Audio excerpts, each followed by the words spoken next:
¿Qué piensas de la evaluación? ¿Es buena? ¿Es mala? Cuéntame cómo te sentías cuando te calificaban en la escuela, en el colegio o en la universidad. Esto y mucho más en el capítulo de hoy.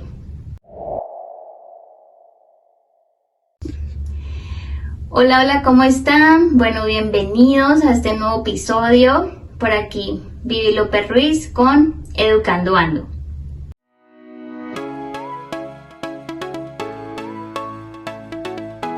Transformando vidas a través de la educación alternativa, la lectura y la enseñanza del inglés.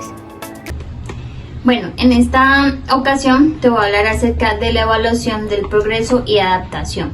Entonces, para entrar en materia, quiero explicarte sobre los tipos de evaluaciones que hay. A grosso modo, hay dos tipos de evaluación. Estamos hablando de la evaluación cuantitativa y de la evaluación cualitativa, ¿sí?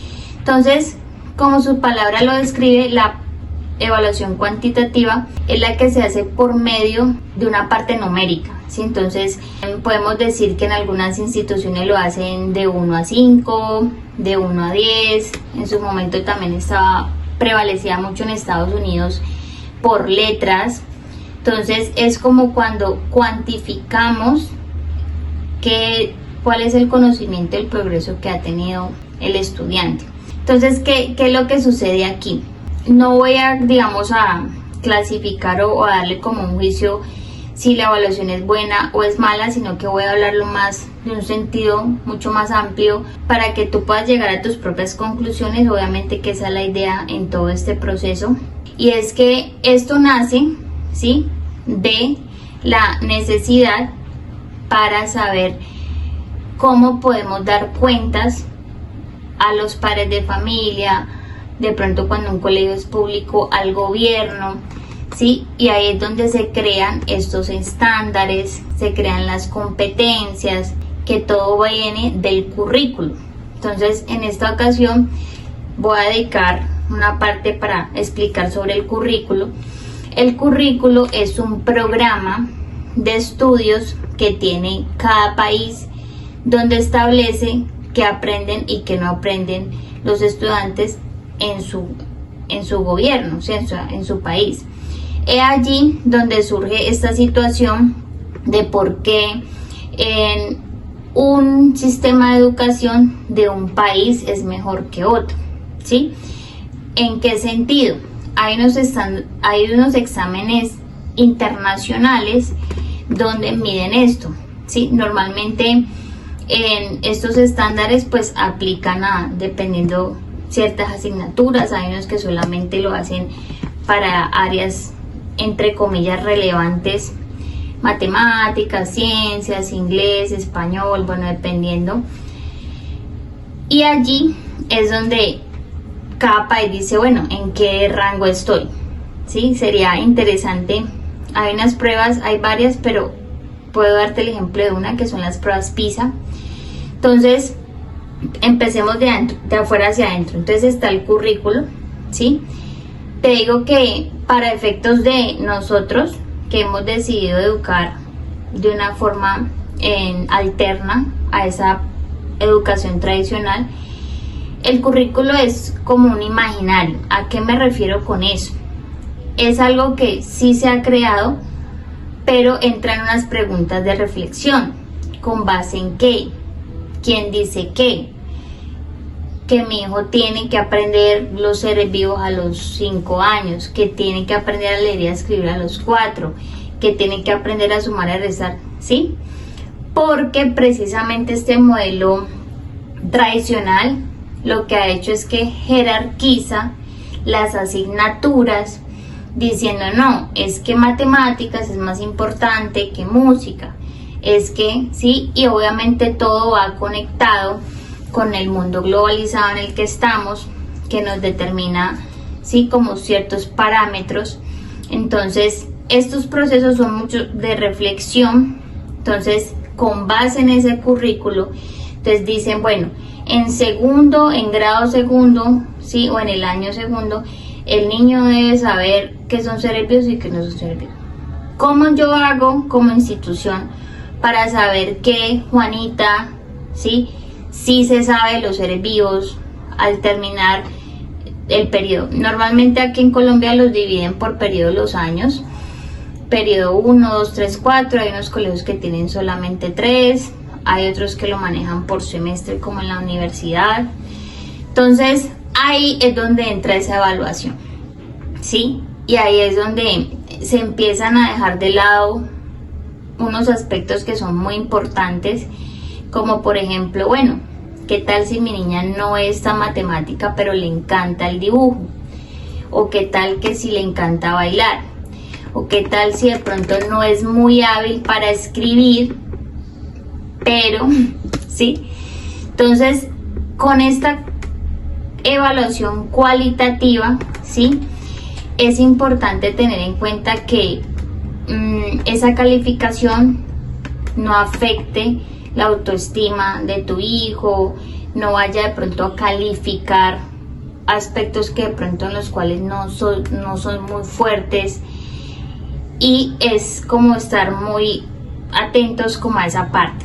Entonces, como les decía, en el caso de educar a tu hijo por fuera del sistema escolarizado, para mí es más importante la observación, el diálogo y la reflexión. Después de eso, hacer un ajuste a ese plan o esos progresos que tú creas que tu hijo deba tener. Pero volvemos, digamos, como a lo mismo, y es donde yo entro a hacer mucho énfasis en no caer precisamente en esa escolarización que tenemos muy marcada. Debes tener en cuenta que nosotros fuimos escolarizados. Entonces nosotros somos los que primero debemos desaprender para no caer en lo mismo.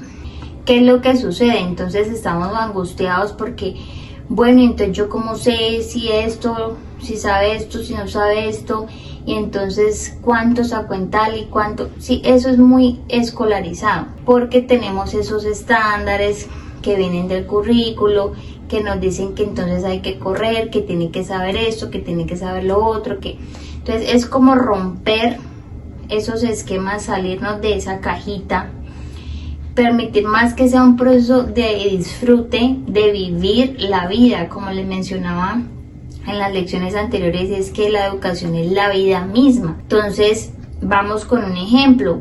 Voy al doctor con mi hijo.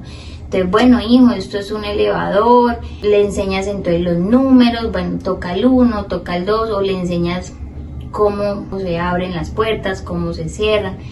Llegamos y entonces enséñale a poner el ticket, entonces mira, está la sala de espera, y así sucesivamente.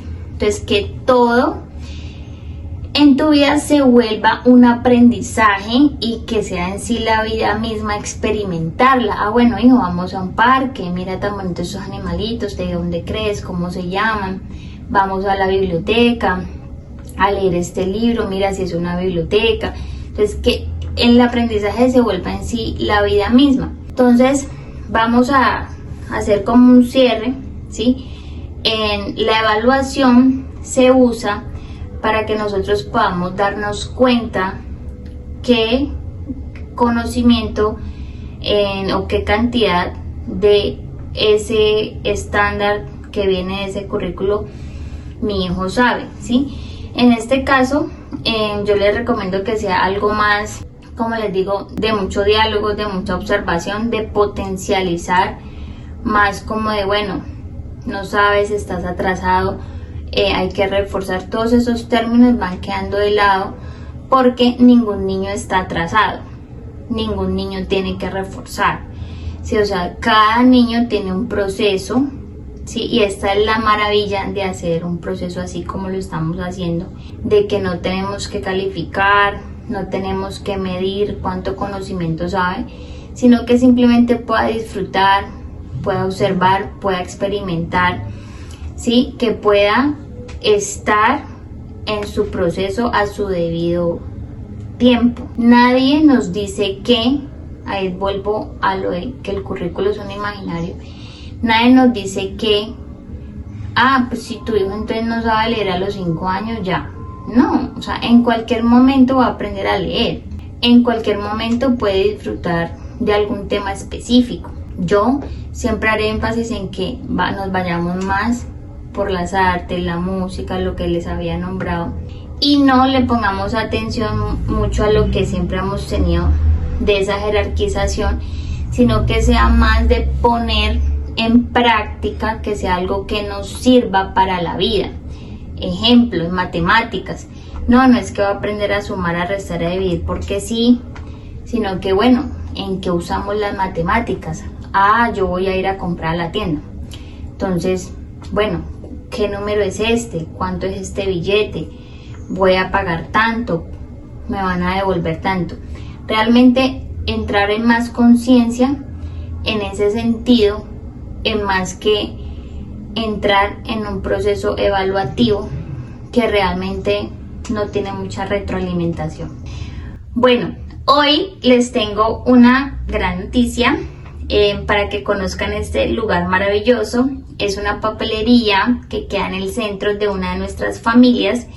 Bueno, a mí en particular me han regalado este portalapicero y bueno, otras cosas, obviamente, borrador, portaminas, tienen cuadernos espectaculares. Allá pueden también comprar sus listas escolares. Vamos a dejar de todos los datos por aquí para que vayan y los visiten y se antojen de muchas cosas. Muchísimas gracias por acompañarme en este capítulo. Recuerde que tenemos una cita todos los viernes con este podcast de Educando Ando. Así que dale like, en tus comentarios cuéntame sobre tu experiencia con la evaluación. También recuerda darle clic a la campanita para que te anuncie cuando tengamos el nuevo video. Suscribirte y sobre todo compartir con personas que tú sabes que les va a hacer de mucho bien y que les va a ayudar este contenido. Así que nos vemos. Bye bye.